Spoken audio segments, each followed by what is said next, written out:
It may seem like beating a dead horse at this point to complain about Anime Strike, but as one of my creative inspirations, Jim Sterling, says about bad business practices, the situation won't improve if you stay silent. Apathy is precisely what these companies rely on. The problems with Anime Strike may not be Battlefront 2, Activision's patent on manipulative matchmaking, or loot box bad, but they're issues nevertheless. As everyone has pointed out with Amazon's anime initiative, the price point is ludicrous. To watch the backlog of finished anime or their simulcasting options, you've got to first pay for Amazon Prime, a $99 yearly subscription. Of course, that only allows you to then have the option to pay the $5.99 a month to actually sub to Anime Strike. Though if you go to any of the web pages, say Made in Abyss or Welcome to the Ballroom, this misleading advertisement pops up. Out of principle, I don't subscribe to Anime Strike, despite having an Amazon Prime account. It's unfair to those who simply want to watch the anime offered, but would be forced into paying for another service, with a $160 yearly price tag. The real kicker to all this is the abysmal promotion of Anime Strike. Go take a look at their official Twitter account.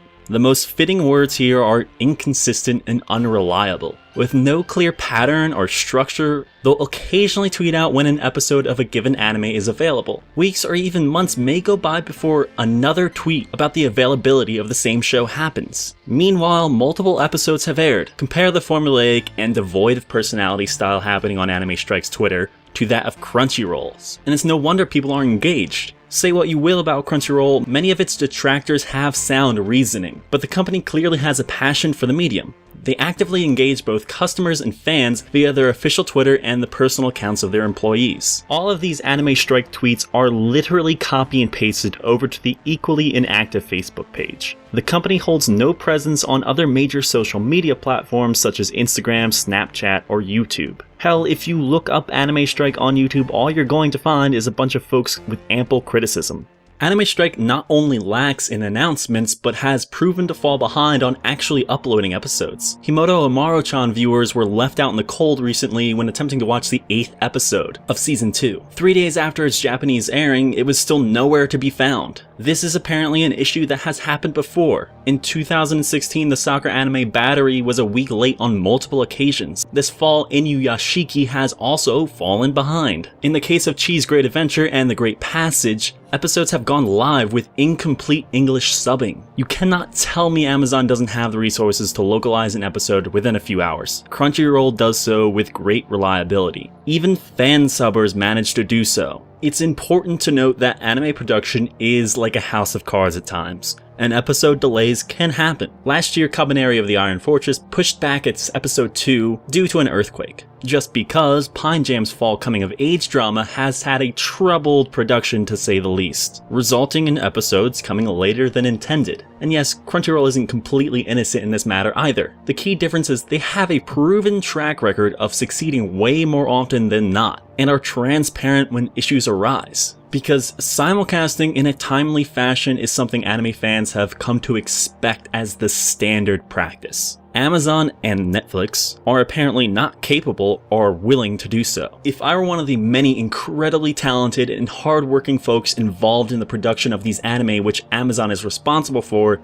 I'd be insulted to know that you've poured your passion into your work, received a pittance for compensation, and then to follow it all up, the companies who are contractually obligated to help you succeed half-ass their side of the deal. It's demoralizing to see, even just as a critic. Made in Abyss, Welcome to the Ballroom, Land of the Lustrous, 3 2017 anime that have been well received by those who've actually seen them, myself included, and have passionate communities around them, all of which would be better off on any other streaming service, even Netflix. I don't like pirating, but there are legitimate reasons for doing so. 2 of those being your own financial issues, and refusing to support bad business practices. I'm not all that well off, so I can't go buy the Made in Abyss Blu-ray when it comes out, or snag a bunch of figures, posters, or art books, though I certainly wish I could. I am capable, however, of dropping $8 or so a month to legally view the many great anime Amazon has locked up and undervalued, because that's what this is.